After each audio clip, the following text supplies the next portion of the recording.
Buenos días, muchas gracias, doña Estela. Muchas gracias al Colegio de Abogados y a la Comisión por tomarme en cuenta y muchas gracias por sus palabras. En realidad que espero llenar los zapatos de ese tamaño que los puso.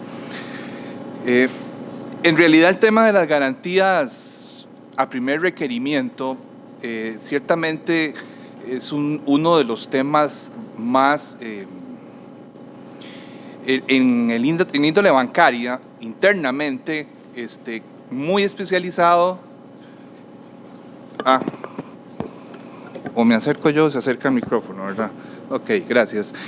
Muy especializado, el cual cuenta con no mucho desarrollo, por decir pocas obras nacionales, sí más desarrollo a nivel internacional.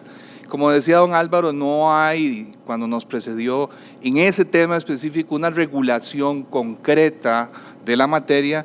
Efectivamente, tenemos que referirnos a normas internacionales y a las prácticas y costumbres locales. Entonces, básicamente lo que quiero compartir con ustedes es un poco esa experiencia a lo largo de estos años, de lo que hemos aprendido y de lo que hemos también un poco sufrido con estas famosas garantías a primer requerimiento.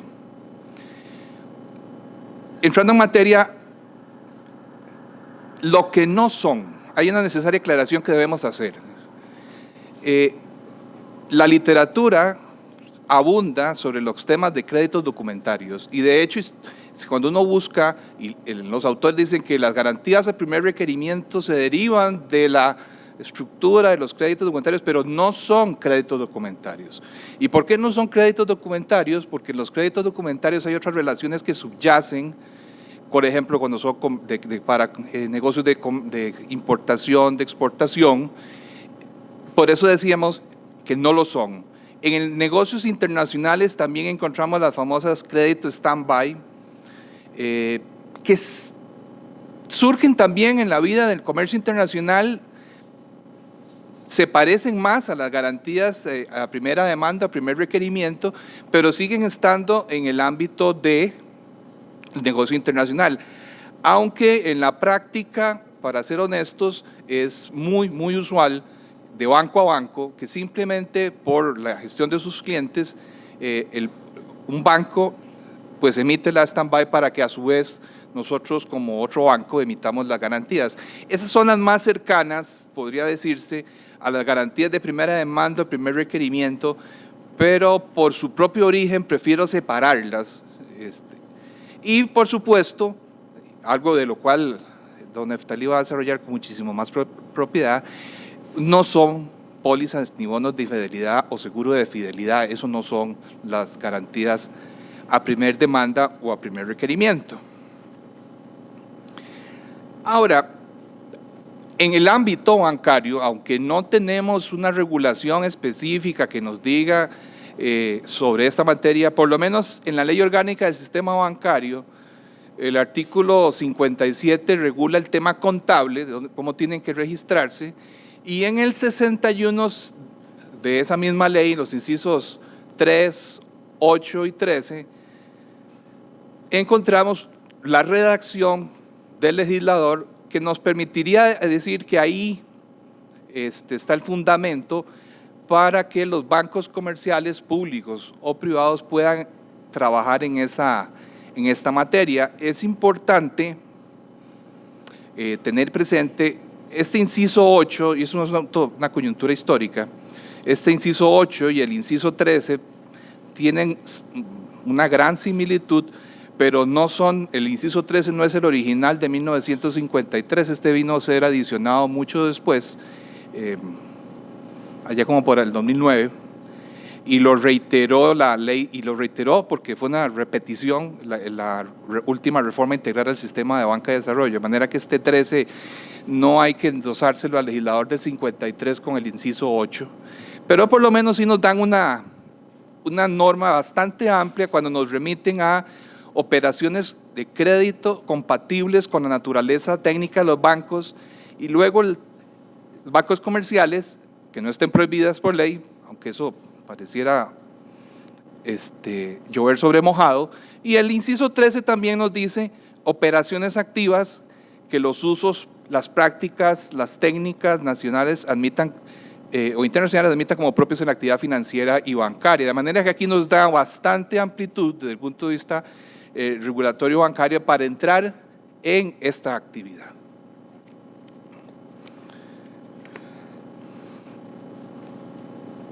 Compartir con ustedes quisiera una definición de Castellanos.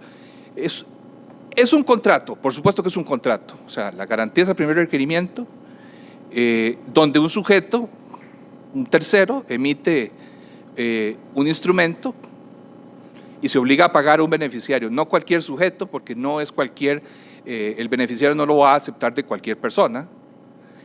Y se obliga a pagar al beneficiario en relación con la prestación que tiene o va a dar un tercero, a la simple demanda del beneficiario, y renuncia en ese momento, en ese documento, el emisor a hacer valer cualquier excepción relativa a existencia, validez y cualquier discusión de fondo. Aquí lo esencial es que esas discusiones de fondo se darán después y se van a dar, pero el emisor, y eso es uno de los temas que quiero subrayar con ustedes, el emisor simplemente se compromete a pagar al beneficiario y por eso se llaman y se conocen como de primer requerimiento. Pero tenemos en estos instrumentos, en lo que yo llamaría intervinientes, el solicitante y ordenante. En ocasiones, y ustedes podrían decirme que podrían ser lo mismo, en ocasiones el solicitante no es el ordenante, es simplemente quien pide a favor de otro para que el banco emita hacia el beneficiario. A veces esas dos calidades coinciden, a veces no. Por eso prefiero separarlos, porque es común en la práctica grandes empresas que la empresa más fuerte pida por la otra empresa más no tan fuerte, se emisión de la garantía para comprometerse con el Estado, etcétera, porque la relación comercial puede tenerse con la empresa más fuerte. Entonces, insisto, podemos tener solicitante, ordenante separados o juntos, el emisor y todos alrededor del tema de la garantía. Ahora, quisiera detallar varias de las características que en mi opinión, estos instrumentos tienen. Por supuesto, primero que nada, es escrita. No es una promesa escrita. No es de palabra, no es hoy en día, de conformidad con la legislación vigente, podríamos decir, puede ser escrita formal con la firma autógrafo o inclusive digital con la firma digital eventualmente, de parte del funcionario bancario autorizado, si lo aceptara igual el beneficiario. Tienen un plazo cierto, es necesario que estos instrumentos tengan un plazo cierto, un plazo indefinido, un plazo incierto, al único que perjudica es al emisor. A favor de un beneficiario también que se conozca, no puede ser indeterminado en este caso, en nuestro criterio, y al menos hasta por una suma en particular. En ocasiones, esa es la redacción que piden los beneficiarios, hasta por una suma o por la suma de. Lo más regular que nos hemos encontrado es hasta por una suma de, precisamente porque puede la ejecución admitirse parcialmente o total, por eso el famoso hasta. Este tema de ejecutable con la simple solicitud del beneficiario, y este es uno de los elementos más importantes. O sea, nada más es una comunicación por escrito, si así se pone en el instrumento, pero es lo más usual que en las prácticas, en esta plaza, digamos, lo he visto, es una solicitud por escrito de parte del emisor, de parte del beneficiario, donde pide la ejecución, punto. No es necesario que diga por qué ejecuta, si la ejecuta parcial o total, sí, pero no es necesario que diga por qué. Y necesariamente tiene que presentar el instrumento. Y este es uno de los elementos básicos de las garantías y de los cuales los beneficiarios, sobre todo institucionales, deben tener mucho cuidado en la custodia de estos instrumentos, dónde se dejan, cómo en qué bóveda, en qué archivo, en qué file. No vaya a ser que la entidad lo pierda y después pretenda ejecutar el instrumento con una copia, cosa que evidentemente no se va a poder hacer, porque el documento mismo se emite sobre la base de que para la ejecución tiene que presentar original, el que emitió el banco, con sus enmiendas si hubiera enmiendas. Ahora, este es un negocio, ¿por qué lo defino como jurídico independiente? Normalmente se ve el crédito con este tipo de garantías como si fueran una sola. Y en mi opinión hay que tener cuidado porque una cosa es el negocio de la garantía primer requerimiento y otra cosa es el negocio de la contragarantía que el banco tenga por detrás para ese negocio. Es decir, si yo tengo un contrato y me lo pide el cliente A y yo emito por cuenta del cliente A favor del beneficiario B, cuando venga la ejecución, yo, banco, evidentemente le tendré que ir a decir al cliente A, pues págueme, reintégreme, porque ya yo cancelé. Ese págueme, reintégreme, ahí se debería extinguir el negocio de la garantía primer requerimiento a primera demanda. Lo que sigue después es el negocio entonces de crédito del banco. ¿Cómo me voy a respaldar yo como banco, como entidad financiera, esto? Lo voy a hacer back to back, lo voy a hacer con inversiones, lo voy a hacer con valores, lo voy a hacer con una línea de crédito aprobada, aparte, separada para estos temas. Porque al menos desde el punto de vista de supervisión, hoy en día, al menos, estas garantías contingentes no suman para temas de límites de crédito, para bien y para mal. No suman porque yo puedo tener emitidos varios millones de dólares a favor de un sujeto y no necesariamente hasta que se ejecutan y no son pagadas, porque entonces serían insolutas, no suman en el límite que la ley establece por grupo de interés económico o grupo vinculado, dice la regulación prudencial de la Superintendencia General de Entidades Financieras. Por eso les digo que para mí es un negocio jurídico completamente independiente del crédito. Y porque el crédito se formaliza de otra manera, con otros documentos, con otras características. Es usual y ahí dependerá y entrará también a su vez la bondad del cliente, las garantías que tenga ese otro instrumento o esa otra negociación a jugar. Es decir, dependerá de la entidad qué reglas va a poner, si solamente es un pagaré, solamente va a recibir inversiones, va a recibir garantías reales, etcétera, que es lo usual. Por eso, para mí, son separadas. Ahora, lo esencial, lo definitorio de este instrumento es precisamente, como lo pongo allí, no hay cuestionamientos, no hay condiciones, no hay excepciones, no hay reservas. El banco o la entidad o el sujeto que emita estos instrumentos no puede aceptar ni puede hacer por su parte preguntas de por qué la está ejecutando, ni puede aceptar de parte del solicitante ordenante alguna gestión, no pague porque yo sí cumplí y esa orden no tiene que ver, o mire, esa discusión que yo tengo no es por 100 sino por 5, etc. Eso no cabe en esto. Yo pago como emisor o banco sin preguntar, sin hacer ningún cuestionamiento. Ahí es importante tener presente como entidad, los bancos tenemos formularios, redacciones estándar y no es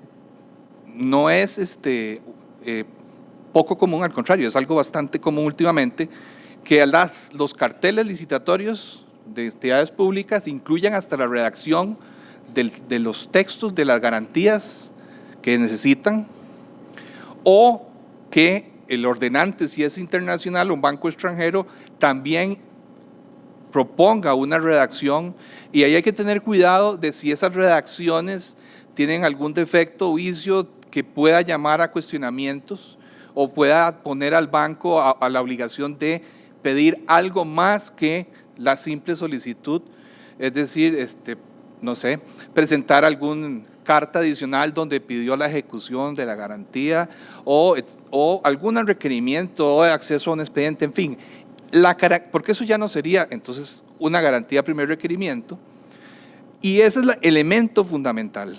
Por eso lo quiero destacar de esta manera. Es interesante,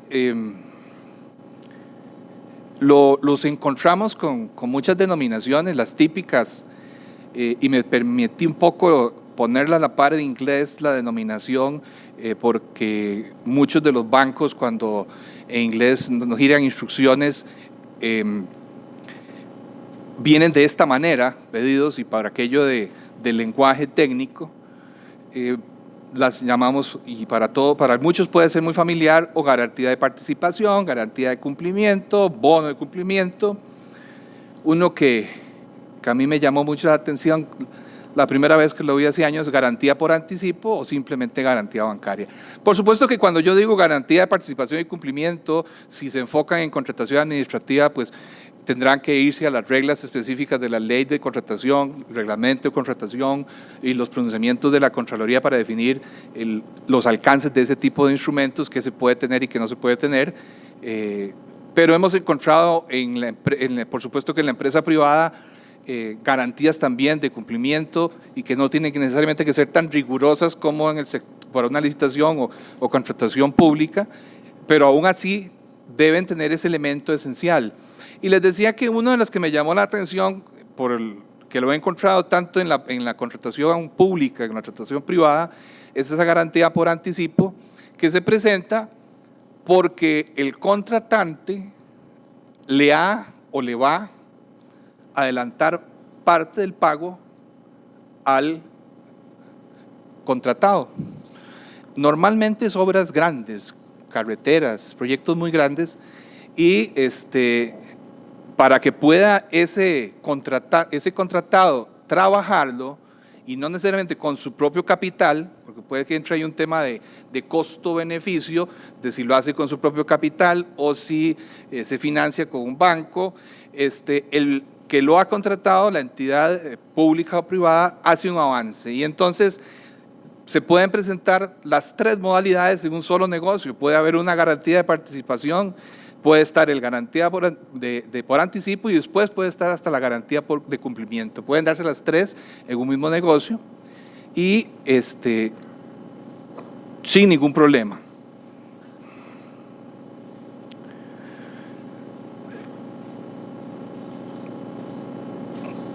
Puede haber renovación automática.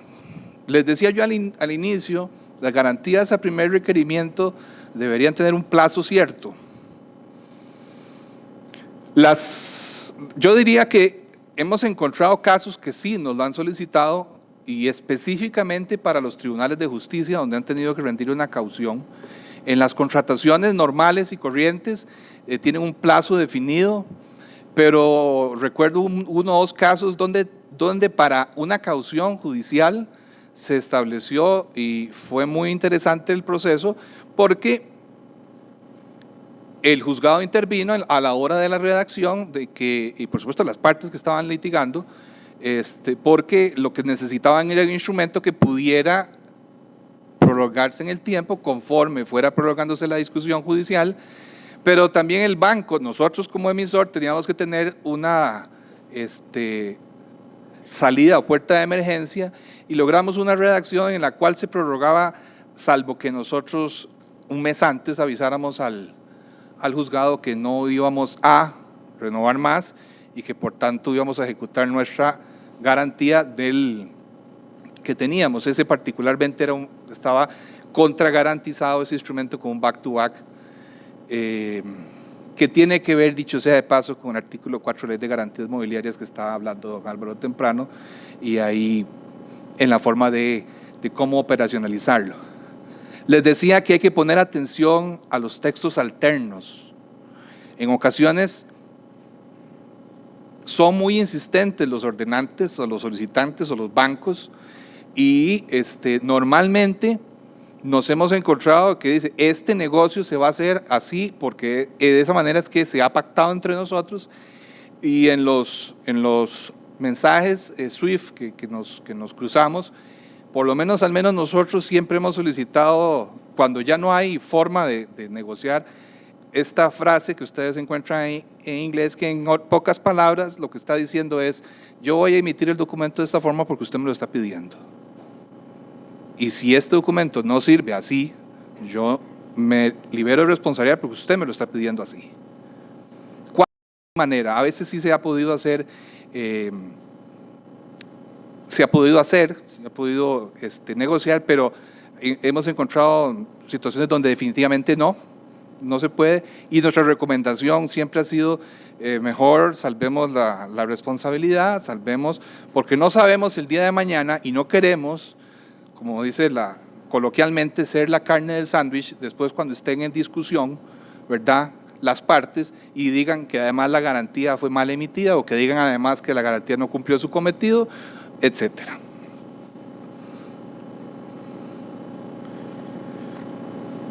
No sé si la vamos a dejar al final o... Bueno, entonces dejamos las preguntas al final y muchísimas gracias por su atención.